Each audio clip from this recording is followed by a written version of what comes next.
Selamat pagi mahasiswaku yang cantik, ganteng, dan budiman. Hari ini tidak ada kelas tatap muka karena kita melaksanakan apa himbauan Presiden untuk bekerja, belajar di rumah. Hari ini untuk mata kuliah Brand Management, kita akan mempelajari apa yang disebut Nation Branding. Tidak hanya perusahaan, organisasi, sebuah negara juga memerlukan branding, memerlukan merek. Bisa dibayangkan sebuah negara tanpa brand, tanpa merek. Kita tidak bisa membayangkan Perancis akan dikenang sebagai bangsa yang menyenangi parfum. Dan brand Perancis adalah passion. Jerman, dia memiliki brand yang sangat kuat dalam teknologi, khususnya mobil-mobil mewah dan elegan. BMW, Mercedes. Bisa dibayangkan juga bagaimana Jepang, sebuah negara yang dalam top of mind daripada masyarakat dunia, itu dikenal dengan produk-produk IT, yaitu seperti robot, teknologi-teknologi yang terkait dengan smartphone, elektronik, itu dikenal sebagai bangsa Jepang. Lalu Singapura, negeri kecil, negeri kepulauan, mencitrakan dirinya sebagai pusat perdagangan dan pariwisata dunia. Uniquely Singapore. Semua orang berbondong-bondong untuk datang ke Singapura untuk menyaksikan sektor pariwisatanya. Jadi, negara memerlukan sebuah branding. Branding itu adalah merupakan sebuah keunikan dari sebuah negara, dan keunikan itulah yang menjadi mindset daripada orang-orang di seluruh dunia. Kalau sebuah negara tidak memiliki brand, maka negara itu akan diberi merek oleh orang lain. Bisa saja misalkan tiba-tiba disebut sebagai negara paling korup di dunia, negara pelanggar hak asasi manusia, negara di mana bom dan teroris berkembang biak. Itu kalau kita tidak memberikan merek terhadap negara kita. Orang lain yang akan memberikan label itu, dan itu sangat negatif buat negara itu. Kita lihat definisinya bahwa sebuah brand itu merupakan sebuah image, reputasi daripada sebuah negara sebetulnya untuk mendapatkan keuntungan ekonomi. Di sini disebut an image reputation significantly impact on the economic fortune of a country. Jadi brand dipromosikan oleh sebuah negara, ujung-ujungnya itu untuk mendapatkan keuntungan ekonomi. Dan Indonesia, kita boleh berbangga karena kita juga sudah memiliki brand, yaitu Wonderful Indonesia. Kita dikenal sebagai negara yang diversity in unity. Kita memiliki 17.000 pulau, 700 bahasa. Dan itulah yang menjadi kebanggaan Indonesia, disertai dengan tempat-tempat wisata, destinasi wisata yang sangat layak memiliki sebutan sebagai Wonder of the World, keajaiban dunia. Maka pemerintah Indonesia, negara kita, memutuskan untuk membuat brand buat Indonesia itu adalah Wonderful Indonesia. Datanglah ke Indonesia, negeri yang sangat indah, negeri yang penuh keramah tamahan dari orang-orangnya. Kenapa kita memilih brand Wonderful Indonesia yang kita tekankan kepada sektor pariwisata? Karena masa depan Indonesia itu terletak kepada pariwisata. kita tidak bisa lagi mengandalkan pendapatan negara itu hanya dari sektor migas. Ketika pendapatan dari minyak dan gas bumi anjlok, pariwisata itu naik. Mungkin di APBN nanti, pendapatan di APBN itu kalau dulu dibagi dua, yaitu pendapatan dari migas dan non-migas, mulai sekarang dan ke depan, APBN itu pendapatannya dibagi dua juga, yaitu sektor pariwisata dan non-pariwisata. Sektor pariwisata sekarang menjadi sektor unggulan untuk menjadi pundi-pundi emas, bebek-bebek emas bagi devisa negara. Sekarang urutannya tourism, trade, investment. Jadi Indonesia sekarang mengandalkan nomor satu adalah pariwisata, perdagangan, baru investasi. Kenapa kita bertolak kepada pariwisata? Karena pariwisata itu trickle down efeknya sangat cepat. Kalau kita ke migas, eksplorasi lama, yang diuntungkan mungkin hanya perusahaan-perusahaan migas, tidak tersentuh langsung kepada masyarakat. Tetapi ketika pariwisata, begitu dibuka destinasi baru, semua orang, semua rakyat bisa ikut terkena dari dampak positif pariwisata.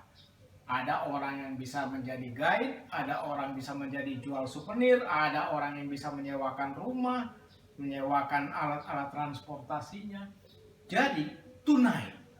Itulah mengapa Indonesia menjadikan pariwisata sebagai brand nasionalnya, yaitu Wonderful Indonesia. Tidak hanya Indonesia yang menjadikan pariwisata sebagai sektor utama. Kita lihat negara-negara di ASEAN, Singapura misalnya, dia membuat brand yang disebut Uniquely Singapore. Karena dia tidak punya sumber daya alam, dia membuat tempat-tempat pariwisata sebagai tujuan untuk mendapatkan pemasukan sebanyak-banyaknya. Kita lihat, zaman dulu di Singapura ini hanya ada yang namanya Merlion. Di sini punya nggak Merlion? Merlion itu adalah patung kepala singa. Ketika itu menjadi ikon pariwisata Singapura, orang-orang pada berdatangan, kemudian berfoto di Merlion itu yang kemudian mengucurkan airnya. Tapi orang sekali foto di situ bosan. Tahun kemudian Singapura membangun apa yang disebut Sentosa Island.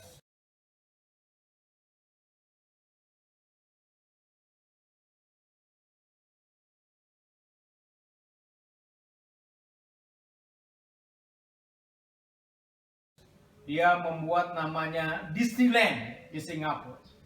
Semua orang tumplek-blek ke Sentosa Island. Jadi kalau kalian melempar batu ke Sentosa Island, pasti kena kepala orang Indonesia. Saking banyaknya orang Indonesia di sana. Tapi itu juga udah bosen. 2 tahun bosen ke Sentosa Island. Singapura membangun apa yang disebut Marina Bay Sands. Sebuah gedung bertingkat tinggi, di mana di atasnya itu ada sebuah sampan, dan sampan itu adalah sebuah kolam renang paling tinggi di dunia.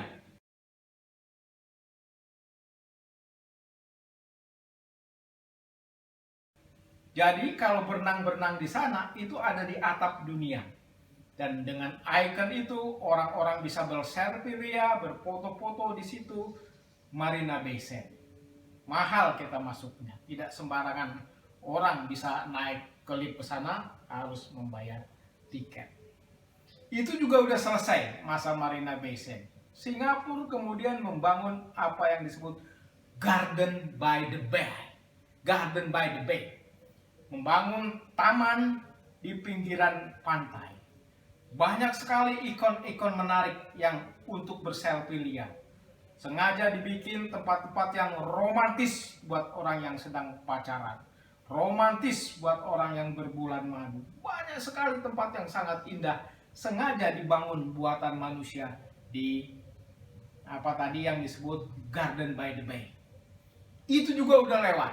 Orang Indonesia udah pada datang ke sana, kemudian berfoto, selesai. Apalagi Singapura tidak memiliki tanah yang luas lagi, dia membangun tempat wisata itu adalah di Bandara Changi. Sekarang di Terminal 3 Singapura ada indoor pariwisata, sehingga orang yang datang ke Singapura, transit di Singapura, nggak usah keluar, nggak usah kemana-mana, nikmati pariwisata di dalam bandara. Itu hebatnya Singapura, dan dengan cara itu Singapura menjadi negara yang kaya, banyak sekali pendapatannya. Kita tengok lagi negara tetangga kita yang lain, Malaysia. Malaysia itu aneh. Dia mengklaim seluruh kebudayaan, cita rasa negara-negara di Asia itu miliknya.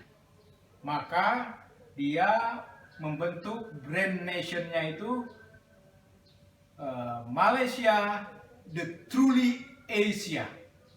Malaysia itu adalah sejatinya Asia. Jadi kalau mau tahu Asia, datanglah ke Singapura. Malaysia lupa. Jadi kalaulah mau lihat sejatinya Asia, datanglah ke Malaysia. Gak usah putar-putar ke negara Asia lain, cuma cukup stopping di Malaysia, kemudian Anda bisa melihat Malaysia the truly Asia. Bahkan makanan-makanan pokok kita, rendang juga sudah diambil alih olehnya, reok Ponorogo juga sudah diambil alih olehnya, karena dia menjadikan brand nationnya itu adalah Malaysia the truly Asia. Kita lihat negara-negara yang lain juga, bahkan United Kingdom, Inggris, negara yang sebetulnya sudah cukup kaya di Eropa, tetapi kemudian dia juga menempatkan branding ini, pariwisata, sebagai yang utama. Maka tagline-nya itu "This is the Great". Jadi Great Britain, pokoknya kalau masuk ke Inggris itu semuanya great, semuanya hebat, semuanya raya. Maka kalau mau melihat yang great-great, yang hebat-hebat, datanglah ke Inggris. Ini menarik karena kalau dulu orang susah nyari visa ke Inggris, sekarang Inggris membuka diri sehingga banyak sekali negara-negara yang mendapatkan bebas visa. Itu karena Inggris ingin mendatangkan orang sebanyak-banyaknya untuk pariwisata dan ujung-ujungnya mendapatkan juga pendapatan negara. Meksiko yang dulu dikenal sebagai negaranya Pablo Escobar, negara yang raja-rajanya narkotik kingpins. Dulu di sana itu banyak sekali orang mati, geng-geng mafia tembak-tembakan di jalanan. Tapi sekarang Meksiko juga mulai menjual pariwisatanya dengan membuat branding Meksiko, the place you thought you knew. Nah, Meksiko adalah tempat yang kamu pikir kamu tahu. Mungkin di kepala kamu itu Meksiko itu adalah bandar-bandar narkoba. Di Meksiko itu banyaknya geng-geng, banyaknya kumuh. Tapi sekarang Meksiko sudah berubah. Jadi datanglah ke Meksiko. India nation brandingnya baru. Dulu sebelumnya branding India itu adalah Incredible India. India yang incredible, yang amazing. Tapi itu tidak begitu laku. Maka sekarang India membuat sebuah brand baru yang namanya Make in India. Salah satu keunikan kehebatan India itu adalah Silicon Valley-nya. Banyak insinyur-insinyur India yang dengan harga murah bekerja di perusahaan-perusahaan startup, di perusahaan-perusahaan IT dunia, sehingga semua barang yang diproduksi di dunia ini adalah diproduksi Make in India, dibuat di India oleh orang India. Jadi itulah yang disebut dengan branding.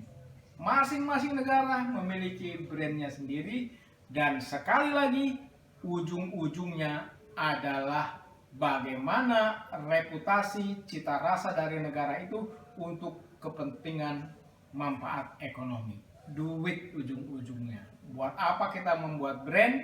Ujung-ujungnya kita tidak bisa mendapatkan pendapatan dari pariwisata tersebut. Jadi itulah inti pokok dari kuliah hari ini, nation branding, dan kalian harus paham betul kenapa sebuah negara harus memiliki brand, karena kalau tidak, orang lain yang akan membuat brand kepada Anda, mungkin sebagai negara paling korup di dunia, negara pelanggar hak asasi manusia, negara yang pelanggar gender, dan lain-lain. Jadi inti kuliah hari ini adalah mengenai nation branding.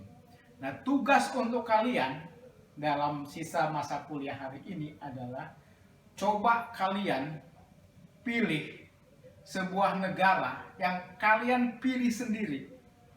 Entah itu misalkan Korea, Jepang, atau juga Rusia, Uzbekistan, terserah. Jadi kalian pilih sebuah negara dan kalian cari apa nation branding daripada negara itu. Kemudian kalian analisa kenapa dia pilih nation branding seperti itu. Coba ditulis mungkin dalam satu lembar folio aja, diketik, kemudian kalian udah selesai, kalian kirim ke email saya akusaini@yahoo.com atau dimasukin kepada WA group 45 menit dari sekarang. Oke, sudah paham? Selamat bekerja dan stay safe. Thank you.